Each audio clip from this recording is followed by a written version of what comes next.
crest of a wave, it's like Thank you. magic. Hey, thank you, Sensei. Rolling and riding and slipping and sliding, it's magic. You and your sweet desire. O ano de 2025 está chegando no fim. Finalmente começam aquelas retrospectivas que todo mundo conhece, aquelas piadinhas de tiozão já vem à tona, você já está preparado para a ceia de Natal e justamente você lembra que você assistiu diversos filmes esse ano, muitos filmes, até o Letterboxd, grande aplicativo de cinema que todo mundo conhece, te manda resumidamente o que você assistiu no passar do ano e justamente aqui vem a minha retrospectiva dos melhores filmes de 2025 para mim, para essa pessoa a quem vos fala. Então, vamos lá?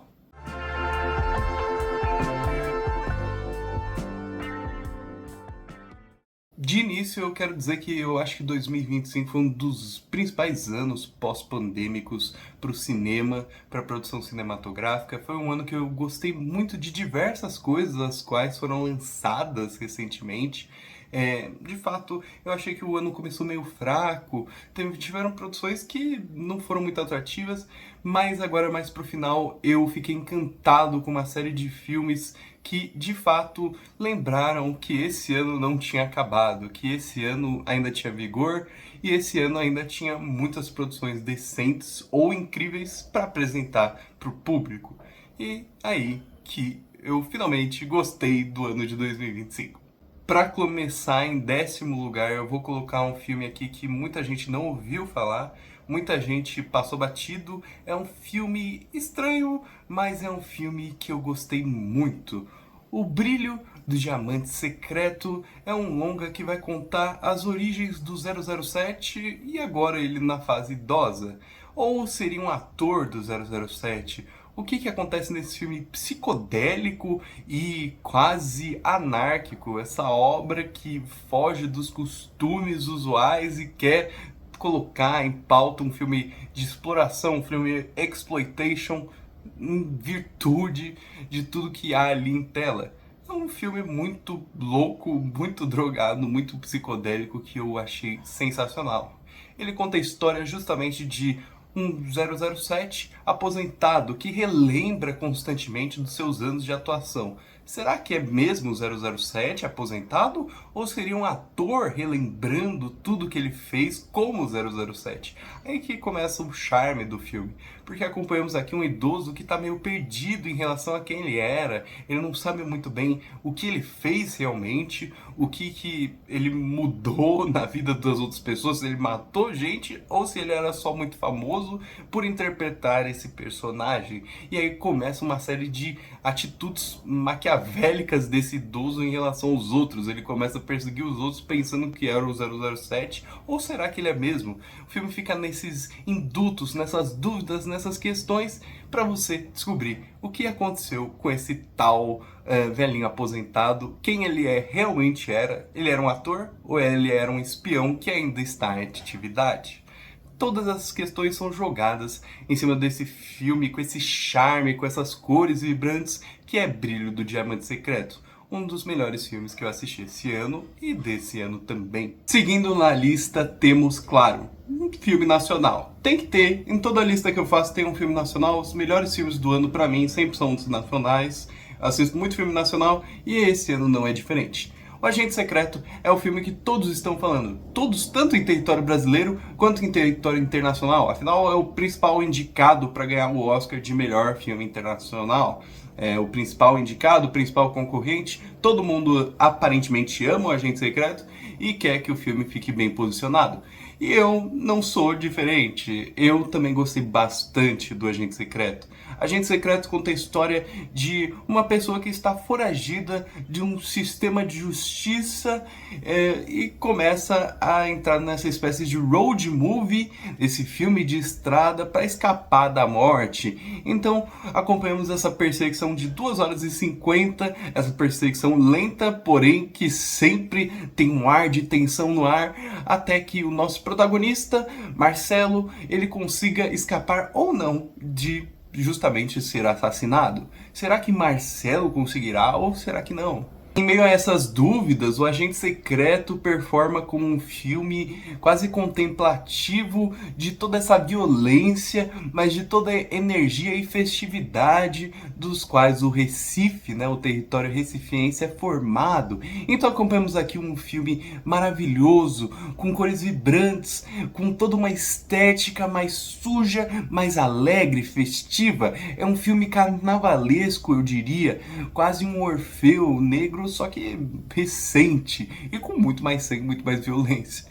E assim que Agente Secreto performa, assim que Agente Secreto é. É um filme que eu gostei bastante por ter toda essa festividade entremeada com toda essa relação que o Brasil tem com essa forma de violência repressiva e uma violência quase fantasiada, porque tudo aqui é meio fantasioso, até mesmo a época da ditadura é fantasiosa. Não acompanhamos o real, mas uma extrapolação do real para falar sobre o que de fato aconteceu. Um filme muito bonito, de fato. Em oitavo lugar não poderia faltar, né? James Cameron mais uma vez fazendo os azulzinhos famosos que todo mundo ama. Eu amei Avatar 3, eu amei toda a estética de Avatar. Eu acho o Avatar sensacional. Fazer o quê, cara? Fazer o quê? Avatar é esse filme que foca justamente nesse, eu diria assim, contemplativo. É um filme blockbuster que quer que você veja as imagens, sinta as imagens e até mesmo esqueça da história, esqueça do roteiro. Afinal, cinema é imagem e James Cameron completamente acerta nesse quesito. Ele coloca o seu protagonista Jake Sully agora para enfrentar uma série de outros avatares, para enfrentar uma série de outros avatares mais, diria assim, diferentes dele, uns avatares que querem destruir basicamente tudo que foi estabelecido até aquele momento, e agora Jake Sully entra nessa nova jornada, enfrentando mais gente, e fechando aqui a trilogia inicial de Avatar, né? Talvez fechando Avatar para sempre. E que fechamento bonito que é Avatar 3. Então, eu acho que Avatar simplesmente tem que estar aqui em oitavo lugar. É um filme sensacional que eu gostei bastante, que é contemplativo e blockbuster. Porque diferente da Marvel, sim, você pode ser contemplativo e blockbuster. Seguindo agora para a sétima posição, temos de novo aqui o cinema nacional entrando forte na lista e sendo de fato esse lugar que eu amo. Eu amo cinema nacional e A Natureza das Coisas Invisíveis é basicamente a síntese de tudo aquilo que eu gosto no cinema nacional. Acompanhamos duas garotinhas que ficam entremeadas em meu hospital. Elas de fato não sabem muito bem o que está acontecendo. Logo descobrimos que a avó de uma delas está meio mal e que a mãe de outra está cuidando dela. Ela é enfermeira e tem que deixá-la no hospital. Então disso vai nascendo uma amizade que vai criando esses laços entre a morte, a vida e a curiosidade do olhar infantil perante o mundo. E afinal, será que essas crianças conseguirão entender o que são as coisas que estão ao redor delas? Ou será que não? É de fato essa questão que molda o filme. Toda essa discussão, esse embate entre o entender da morte, da vida, entender o que as coisas são e o que elas deixam de ser. A Natureza das Coisas Invisíveis é esse filme que foca no belo, na beleza dessa juventude que quer cada vez mais conhecer. Tem curiosidade do conhecimento e curiosidade para saber quais coisas que vivem e quais coisas que morrem. Um filme lindo sobre a vida e a morte e justamente o nascimento dessas ideias nas pessoas. Lindo, maravilhoso. Se você quiser aprender mais sobre o filme Natureza das Coisas Invisíveis, eu recomendo você assistir o meu vídeo aqui no canal. Tem a crítica completa do filme. Então vai lá, curta, compartilhe e assista. Seguindo agora para sexto lugar, eu vou colocar aqui um filme que muita gente falou. Talvez seja o filme que leve o Oscar esse ano. O Oscar de melhor filme mesmo.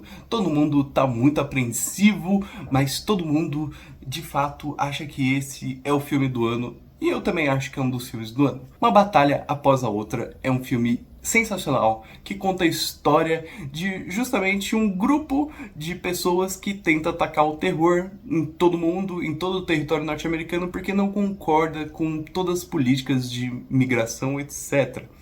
Eles acham errado deixar as pessoas nos campos que os Estados Unidos têm lá para imigrantes legais, entre muitas outras coisas.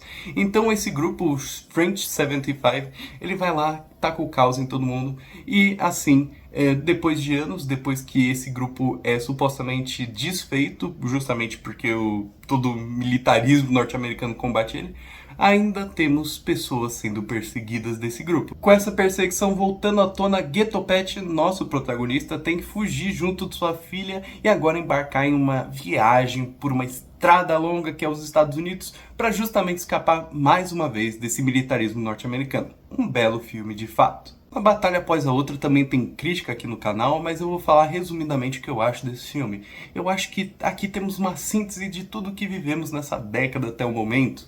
É de fato esse embate, é a captação dos novos tempos através desse olhar do Paul Thomas Anderson, que é afiado como sempre, e sabe justamente mais ou menos o que está acontecendo nesse período, o que simboliza esse período, os memes, as piadas, tudo isso sendo jogado com essa política do não ligo, não ligarei, e basicamente é esse filme que é uma anarquia total e completa sobre diversos indivíduos que se juntam para brigar e que nada tem uma ideia concreta. É de fato um resumo dos novos tempos através desse olhar afiado do Paul Thomas Anderson. Agora, chegando ao top 5, eu vou colocar aqui um filme um pouco polêmico. Muitas pessoas não gostaram desse fechamento da franquia, esse suposto fechamento da franquia, afinal não sabemos se acabou mesmo ou não, mas eu acho que é um dos filmes mais interessantes de ação desse novo período, e eu acho que simplesmente a direção, a atuação, tudo cai nos eixos, e todo esse comentário sobre IA deixa o filme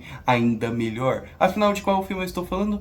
Missão Impossível, o acerto de contas final. Eu acho esse filme sensacional, eu acho brilhante a direção do Christopher McQuarrie, eu acho que tudo ali nesse último Missão Impossível corrobora para um ato contra IA. É um filme que mostra tanto realismo nas cenas de ação e tanto dinamismo conforme essas cenas de ação são gravadas, que nunca precisaremos de IA para fazer uma cena de ação. É só colocar o Tom Cruise que tá tudo certo. É um filme genial em como capta todas essas câmeras que ficam ao redor de aviões, de navios naufragados, etc. É um filme que sabe se utilizar dessa câmera para filmar as maiores takes, os maiores planos possíveis que o gênero da ação pode nos proporcionar hoje em dia. Eu acho muito bom Missão Impossível e eu acho que esse fechamento foi brilhante. Esse embate entre IA e o real. O que o real pode fazer? O que uma pessoa quase como um Buster Keaton da atualidade, claro, nos seus moldes, né? Não sendo Buster Keaton novo, mas tentando ser, consegue fazer em relação a IA. Filme muito bonito, filme muito intrigante e que eu gostei bastante. Em quarta posição temos outro filme polêmico. Ele ainda não chegou nos territórios brasileiros, mas ele já chegou em certas mostras de cinema brasileiras. É um filme que ele é quase um épico também sobre IA e como a IA é fútil. Só que em vez de focar na ação e o que o humano pode fazer, ele escrutina ao máximo possível. 3 horas de uma baboseira interminável e incansável, onde acompanhamos a história de Drácula pelos mais diversos segmentos, os mais diversos contos. Acompanhamos uma jornada de Drácula por 3 horas, mas nem ao menos acompanhamos ao certo Drácula. Acompanhamos uma série de segmentos que tentam falar sobre o Drácula, mas o filme sempre se perde em si mesmo, e ele sabe disso e ri na sua cara. O filme já começa com uma citação incrível que dura 3 minutos, a mesma frase sendo repetida por 3 minutos e intermináveis minutos. É um filme que satiriza o próprio espectador e se pergunta, será que IA é de fato o novo risco para o cinema, a nova morte do cinema? E ao final ele chega à conclusão que não e nunca será. Drácula, de Radu Jude, é um filme sensacional que vai comentar sobre a IA, utilizando essa figura do Drácula, performando sobre ela e satirizando cada minuto do filme, mostrando que a IA nunca pode substituir o humano, porque o humano é tão indecente em relação aos outros, as pessoas são tão indecentes, tão escrotas assim com umas às outras, que a IA nunca pode capturar isso. E essa é a brilhantice de Drácula de Radu Jude. É um filme muito engraçado, é um filme que tem esse humor que ele é muito bobo, extremamente bobo, e ele sabe que é chato e continua nessa chatice interminável. E é daí que você começa a rir interminavelmente. São 3 horas de pura baboseira sobre IA, falando sobre IA, e que você nunca quer que acabe. e quer que acabe ao mesmo tempo. Afinal, o filme é chato propositalmente e nessa chatice você se perde em tamanha trama. Tamanha trama que na verdade é curta, porque quase o filme não tem. É uma brilhantice da baboseira, uma escarratação no próprio espectador. E é por isso que eu gostei muito de Drácula do Radu Jude. Agora chegamos no top 3. E o filme que eu vou colocar aqui em terceira posição é um filme que está diretamente combatendo agente secreto nas premiações. É um filme que ele de fato surgiu assim, do nada, e ao mesmo tempo não surgiu do nada porque é de um diretor que é queridinho, novo queridinho do Oscar e das premiações de Cannes, etc. E é um filme que eu fiquei abismado com o quão bom e fantástico é. Um filme sobre a beleza que o cinema é e sobre a familiaridade que o cinema traz. Para fazer cinema você precisa ser familiar. E para ser familiar você precisa estar entremeado nesse grupo de pessoas que fazem o cinema acontecer. Valor Sentimental é um filme que fala sobre a beleza do cinema. O cinema como forma de salvação de um indivíduo. Uma salvação essa que vem através dessa arte colaborativa, onde para você fazer um filme, você precisa entender o próximo, aquele com o qual você faz o filme. O cinema é uma arte colaborativa e Valor Sentimental prova isso a cada instante, introduzindo o espectador a essa trama onde uma filha não quer fazer um filme com o seu pai. Afinal, ela acha que ele tá tendo piedade dela ou coisa desse tipo, e eles entram em uma espécie de rixa, uma discussão constante. Essa filha, interpretada por Renata Reinsve, e esse pai, interpretado pelo Stellan Skarsgård, entram nessa discussão, nessa briga interna, onde eles não sabem muito bem o que fazer e não sabem quais explicações buscar. Somente sabem como a arte, como o cinema pode salvar essas pessoas que estão completamente perdidas. E enfim, somos jogados essa trama entre pai e filha que mostra ao espectador a beleza que o cinema traz, a beleza como forma de salvação de uma vida que cada vez mais parece distante, mas que pode ser trazida de volta pelo cinema. É lindo. Sentimental Value, ou Valor Sentimental, é um dos filmes que eu mais gostei dessa temporada e provavelmente um dos meus filmes favoritos de 2020 até 2025. Seguindo agora para o top 2, eu vou colocar aqui um filme que é intrigante, é quase um filme do neorrealismo italiano, só que atual. É um filme que ele tenta brincar com um assaltante fracassado que se acha genial, mas na verdade é só uma pessoa comum. É uma pessoa que é indecente, indevida e que sempre erra nos seus crimes. É uma pessoa que está perdida em meio a esse mundo de desilusões. Então justamente eu lembrei muito do neorrealismo italiano enquanto eu estava vendo ele. E afinal, The Mastermind é esse filme que vai brincar muito com o espectador e com as imagens que são jogadas em tela. Somos apresentados a esse assaltante medíocre que tenta performar um assalto a quadros de arte, pinturas muito belas, e que é pego nesse processo e que não faz o crime muito direito, muito certo, e aí ele cai nessa trama de desilusões, de piadas sendo jogadas constantemente. Afinal, será que ele conseguirá escapar? E é isso que o filme trabalha, esse decadente assaltante que cada vez menos consegue assaltar e consegue performar o seu trabalho. Nem isso ele consegue, ele é decadente, ele não sabe muito bem como atingir isso, e tudo que a câmera captura, a câmera de Kelly Reichardt, a diretora, captura, é muito sem contraste, é muito plano, é muito real. Toda a câmera em The Mastermind é real, você sente o senso de realismo e você sente aquele quê de neorrealismo italiano sendo jogado à tela. É um filme muito bonito, que eu gostei bastante. O Josh O'Connor talvez em uma das suas maiores atuações, e você tem que assistir The Mastermind. É um dos meus favoritos do ano e não é à toa que está aqui em top 2. Um filme muito interessante que fala sobre o rotineiro que é o cinema e também ao mesmo tempo o realismo que tem entremeado a ele, mas também um realismo que é constantemente quebrado. Afinal, tem essa ironia, né? Ele é o The Mastermind, ele é o mente mestre, mas ele só erra. Filme muito intrigante que eu gostei muito. E agora estamos no top 1. Estamos no melhor filme do ano. Esse ano de tantos filmes bons, mas antes eu vou citar aqui umas menções honrosas que eu gostaria de destacar para você assistir também, caso você não tenha assistido. Hamnet é um filme muito interessante, um filme que eu gostei bastante, eu acho que você deveria assistir. É justamente sobre a história de Hamlet, o filho de William Shakespeare que morreu e o qual ele homenageia. Nessa história de drama, será que William Shakespeare conseguirá homenagear o seu filho ou será que não? Um filme muito lindo que eu acho que você precisa assistir. Eu de fato gostei bastante, mas ele não entrou no top 10. Ele só tá aqui como menção honrosa. No Other Choice, ou Sem Outra Saída, conta a história de um cara que ele é simplesmente demitido e ele não quer ser demitido desse trabalho com papéis. Então ele faz de tudo para conseguir outro emprego na mesma área, na área dos papéis. Afinal, ele ama essa área e ele quer ficar com ela para sempre. Um leve papo sobre IA e sobre capitalismo, como o capitalismo performa a IA e como a IA performa no capitalismo. Um filme muito interessante do Park Chan-wook, grande diretor que muitas pessoas amam, e eu acho que você tem que assistir também, um dos grandes filmes de 2025. Para fechar as menções honrosas, eu vou colocar aqui o novo filme do Davi Preto. O Davi Preto é um grande diretor nacional que está entrando cada vez mais à mercê da crítica nacional e internacional também, eu diria. É um cara que eu gosto bastante, desde o primeiro longa dele que eu assisti, O Continente, até esse filme novo dele que se chama Futuro Futuro.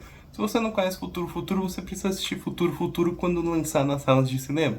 É um filme que eu achei muito interessante por ter toda uma visão de ficção científica no território brasileiro. Mas claro, não uma ficção científica usual. E é aí que mora o seu charme, o seu interesse. Um filme que fala sobre o ciclo do cinema, um longa que vai falar sobre como o cinema não é uma arte que ela vai para frente, muito pelo contrário, ela anda em círculos, ela caminha nesse perpendicular círculo que constantemente vai indo nessa direção reta, mas uma direção reta que sempre volta às suas origens, quase um labirinto. O cinema é um labirinto do tempo, onde você assiste uma obra que já foi feita há mais de 100 anos. Uma beleza que é o cinema, a arte de capturar o que não está mais vivo, mas que ainda existe de certa forma.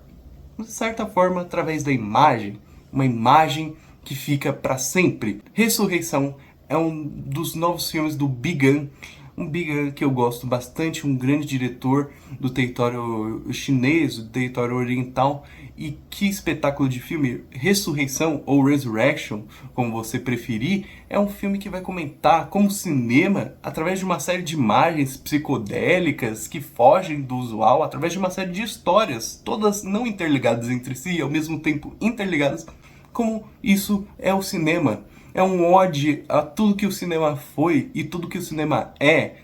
Quase uma retrospectiva de um cinema por um todo. Ressurreição é esse brilhantismo que nasce de reassistir os filmes que você já assistiu. Como o cinema captura uma pessoa e ela fica viva de certa forma para sempre.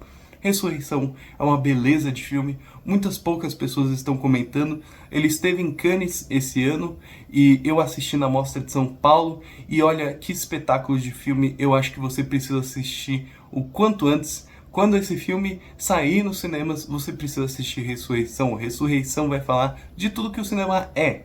De fato, o cinema é isso, o cinema é essa ressurreição constante de ideias, de ciclos, de linhas que se perdem entre si e voltam no tempo. Ressurreição é um filme lindo que você precisa assistir, uma das maiores produções que eu assisti nos últimos tempos e eu acho que você precisa conferir o quanto antes possível. Então assista esse filme cheio de onirismo, mas cheio de realidade também. Com isso se encerra mais um ano, mais uma lista, mais uma série de filmes aqui que eu trago para o canal.